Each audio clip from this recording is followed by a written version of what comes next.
It's wild how the smallest thing, a new paint job, a little bit of color, can rip the mask right off a neighborhood's so-called harmony. I was flying high that morning, just soaking it in. For weeks I'd been plotting this. My Lamborghini, my baby, was a flawless pearl white when I bought it, all crisp and pure. Don't get me wrong, it was a thing of beauty, but it just didn't feel like me. Too cold, too safe. Like driving around in a stormtrooper helmet, you know what I mean?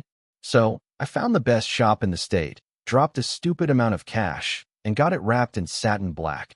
Deep, almost liquid, light-absorbing, with these blood-red calipers peeking out.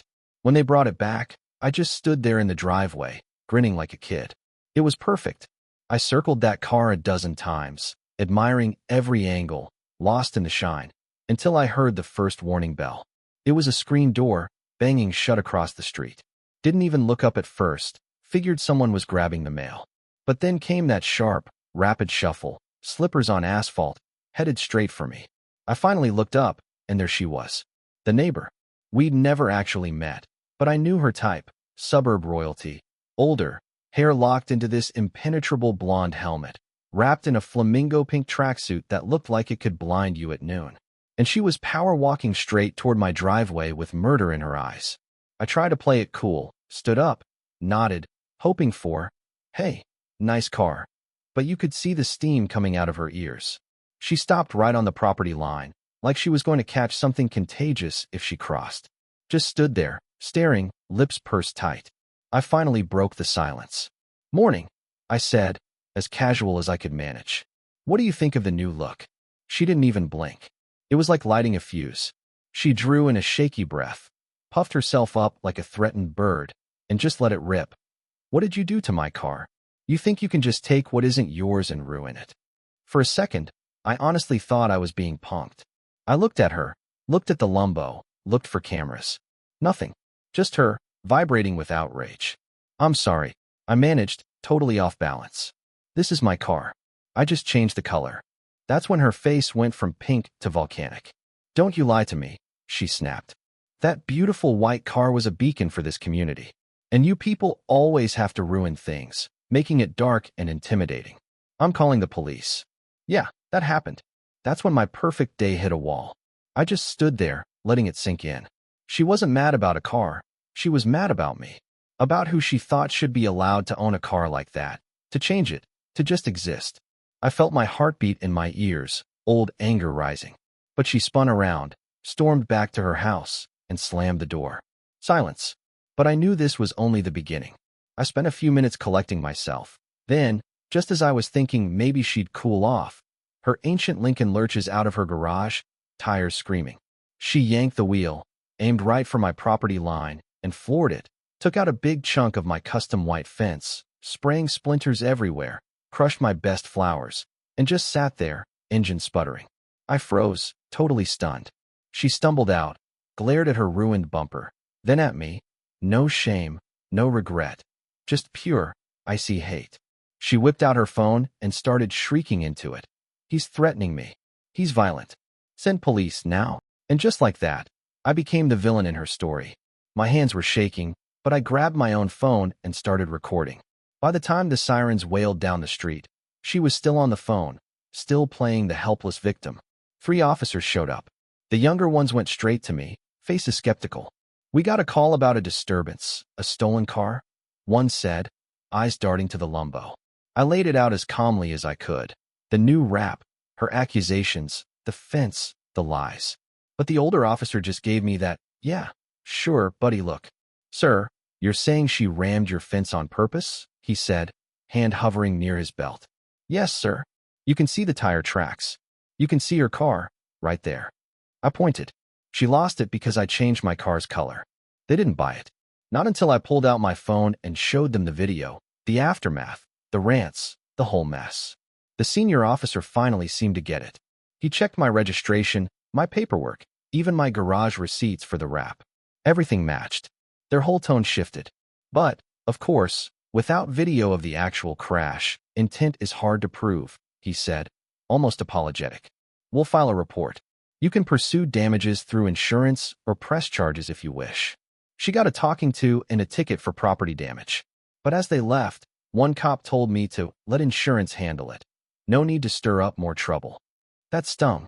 It was like being told to swallow the racism, the harassment, the destruction, because standing up would be more disruptive than the crime itself. The fallout started immediately. Calls to insurance, then my lawyer buddy Mark, who said, document everything. Get cameras now. This kind of neighbor doesn't stop. They escalate. And, oh, he was right. The very next day, a letter arrived from the HOA. 2 violations. First, my LAMBO's color disrupted the harmonious visual environment. Second, evidence of an unauthorized business. Because I owned a flashy car, I must be renting it out. Both complaints, anonymous, but I wasn't born yesterday. That's when the game changed. My neighbor wasn't content with screaming or smashing fences. She wanted to bury me in bureaucracy. She'd weaponized the HOA, that classic move. I fired back with help from Mark, a polite, bulletproof letter demanding the HOA show the specific bylaws I'd supposedly broken, calling out the harassment, attaching the police report, and requiring a signature for receipt. Then came the Ice Age, where once neighbors waved. Now they glanced away, whispering as I passed. I could feel her poison spreading. It was all so familiar.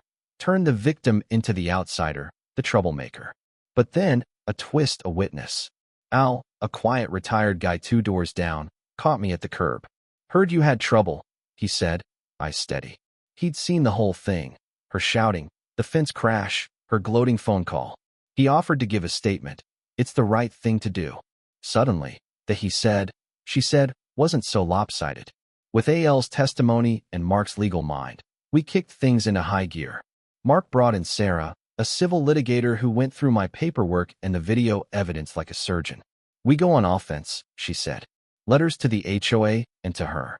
Demand real damages, replacement, landscaping, harassment compensation. And let them know if they don't settle, we sue, including the HOA board, personally, for aiding harassment. The effect was instant.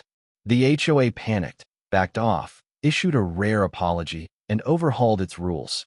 No more vague complaints, no more rubber-stamping vendettas. Even the neighborhood started to thaw. Folks who'd been silent now quietly took my side. And Brenda, the pink predator, as I'd started calling her, got more desperate. She cranked up her campaign. Daily glares, surveillance, pictures, warning delivery drivers, even trespassing to get closer shots for her evidence.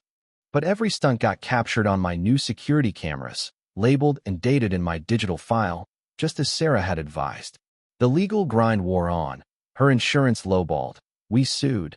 Discovery dragged out, but Brenda kept digging her hole. Her own deposition was a train wreck. Under oath, Sarah boxed her in, played video after video, tore apart her story, while Brenda unraveled. She went from scared old lady to openly admitting her obsession with the car, her anger at the color, her sense of community, ownership. By the end, even her lawyer looked like he wanted to crawl under the table.